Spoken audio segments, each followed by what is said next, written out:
pessoal, tudo bem? Morrendo de saudade de vocês, espero que todos estejam bem. Vamos dar continuidade à nossa sequência de aulas.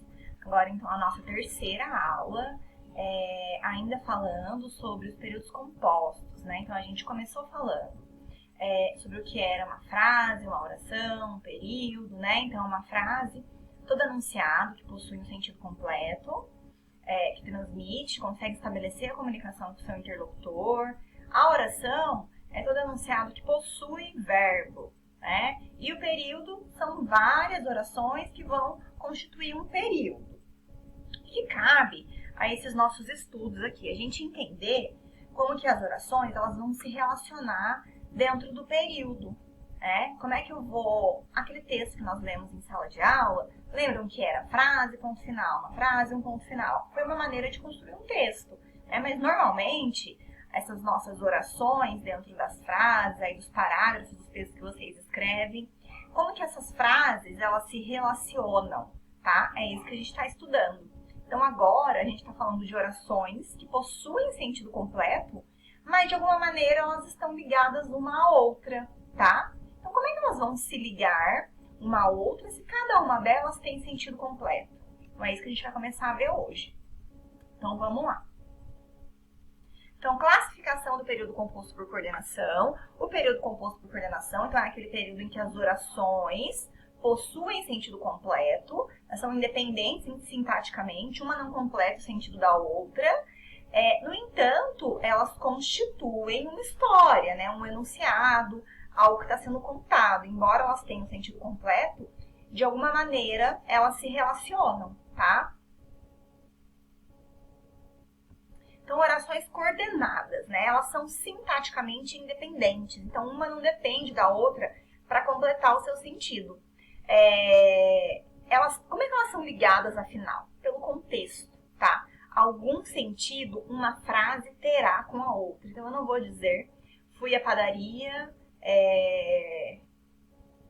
comi chuchu. Eu não diria isso. Eu não construiria um período com essas orações, né? Porque é absurdo, né? Fui à padaria, comi chuchu, não tem nenhum sentido, né? Uma frase com a outra. Então, elas não completam uma no sentido da outra. Como é que elas têm relação? Como é que elas estabelecem relação uma com a outra? Há sentido entre elas, tá? Podem ou não possuir conectivos. Então, a gente vai ver que elas podem ser ligadas ou por vírgula ou por conectivos, que são as conjunções, tá? Então, é dessa maneira que elas vão se ligar uma à outra. No texto que vocês escrevem, vocês constroem períodos, parágrafos, né, com várias orações. Como é que essas orações se ligam umas às outras? Ou através de vírgulas, ou através de conectivos, tá? E é isso que a gente vai ver. Então, olhem os nossos exemplos. Chame rápido a ambulância. O acidente foi grave. Então, eu tenho duas orações independentes. Chame rápido a ambulância, uma oração. O acidente foi grave, outra oração.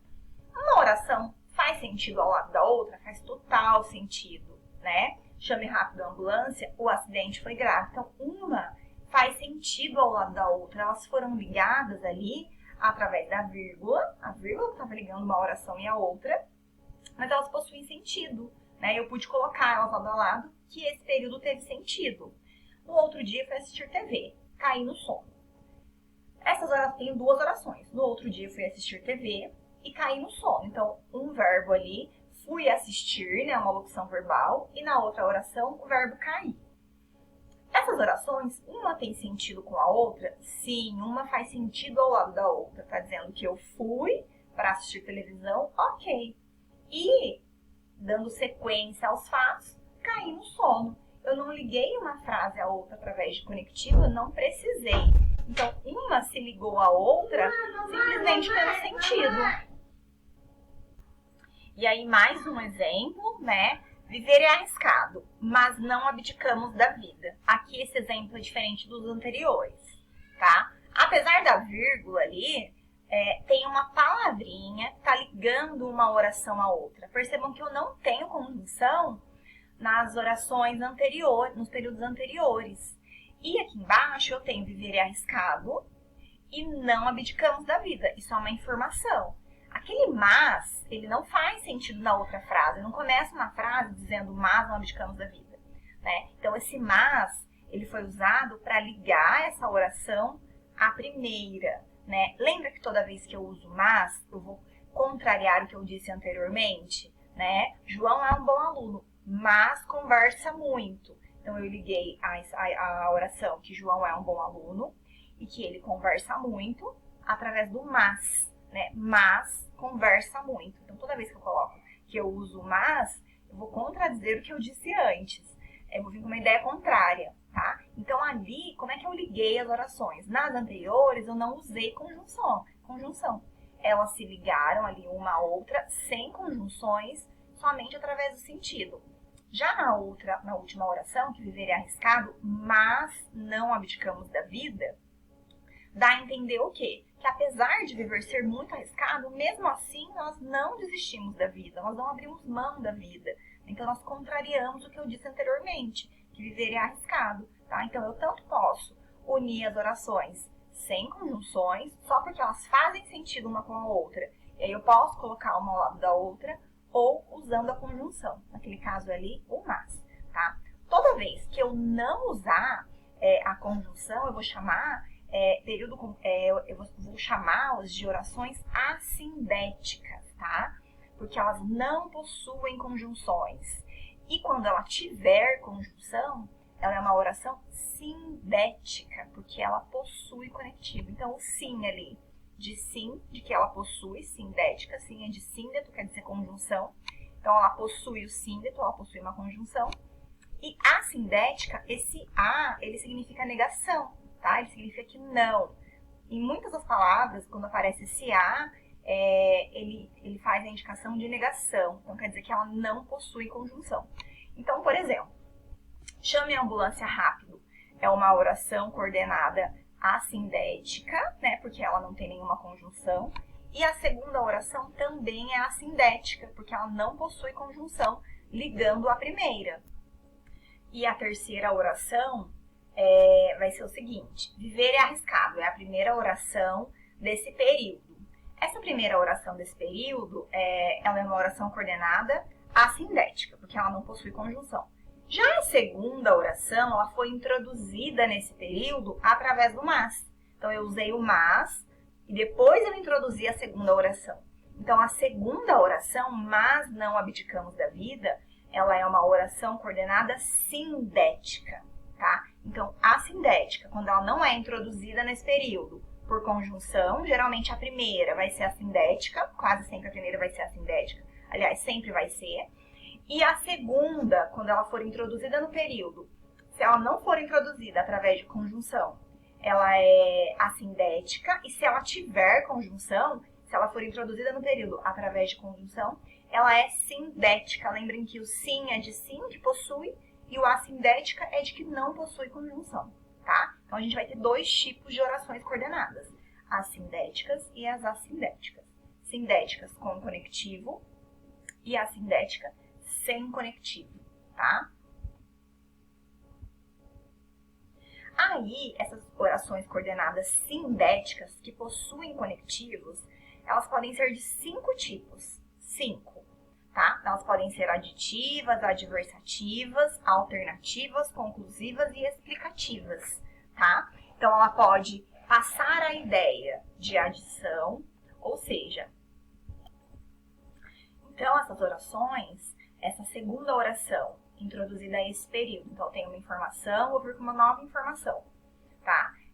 Ela pode passar a ideia de adição, uma ideia contrária, que vai ser a adversativa, alternativa, conclusiva e explicativa, tá? Então, eu vou construir um período, né? E essa segunda oração, ela pode vir com essa ideia de adição, de alternância, adversidade, que é a ideia contrária, de conclusão ou de explicação, tá? A gente vai começar a ver isso, então. Vamos lá. Então, a primeira classificação aí é a aditiva, né? Então, essa segunda oração que vai dar a ideia de soma, de adição, de aumento, vamos ver, então. Então, Gabriel estuda. Gabriel estuda é uma oração, poderia colocar um ponto final ali. Mas esse período continuou. Gabriel estuda e trabalha. Então, trabalha também é uma oração. Lembra que um verbo é uma oração? Então, Gabriel estuda é uma oração. Trabalha também é uma oração. Eu só omiti o sujeito, porque o sujeito já está aparecendo ali no início. Não preciso repetir de novo. Gabriel estuda e Gabriel trabalha. Não preciso falar de novo o nome do Gabriel. Eu posso simplesmente omitir. Isso vai deixar o texto mais coeso, né? Então, ali, a segunda oração, como é que eu inseri ela dentro desse período?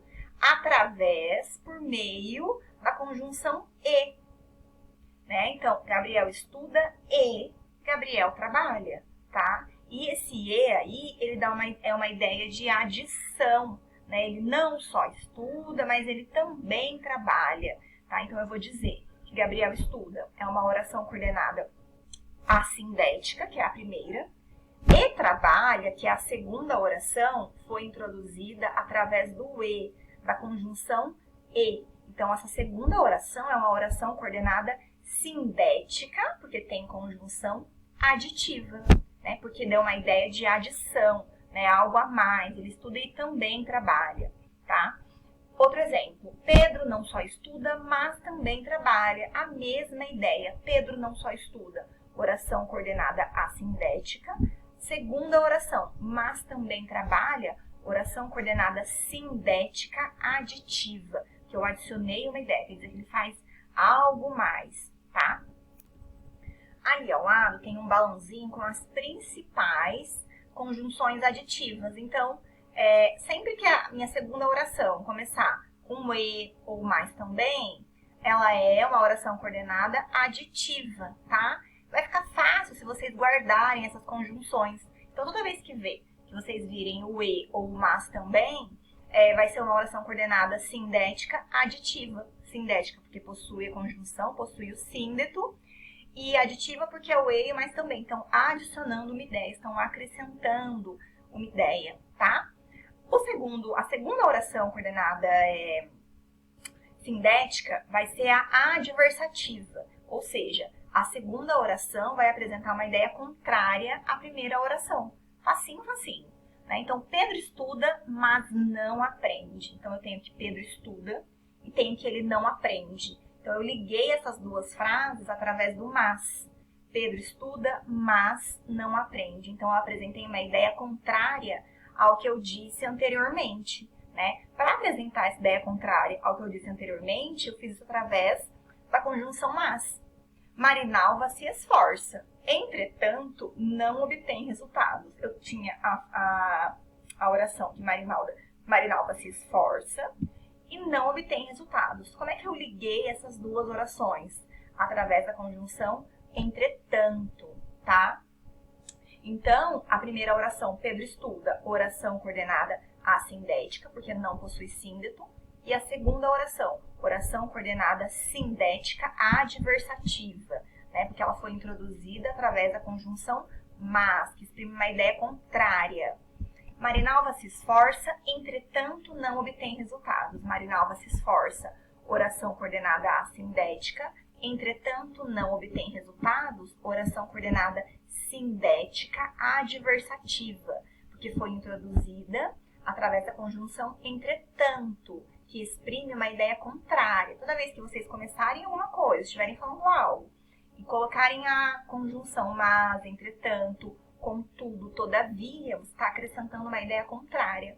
Eu ia à festa, mas minha mãe não deixou, né? Eu gosto de chocolate, entretanto, sou alérgica. Ou seja, uma ideia contrária. Apesar de gostar, eu não posso comer, tá? Então, quais são as principais conjunções adversativas? Elas estão ali no balãozinho também. O mas, que é o que a gente mais utiliza, porém, todavia, contudo, entretanto e no entanto. Quero que vocês entendam que todas essas conjunções têm o mesmo valor semântico, ou seja, de significado.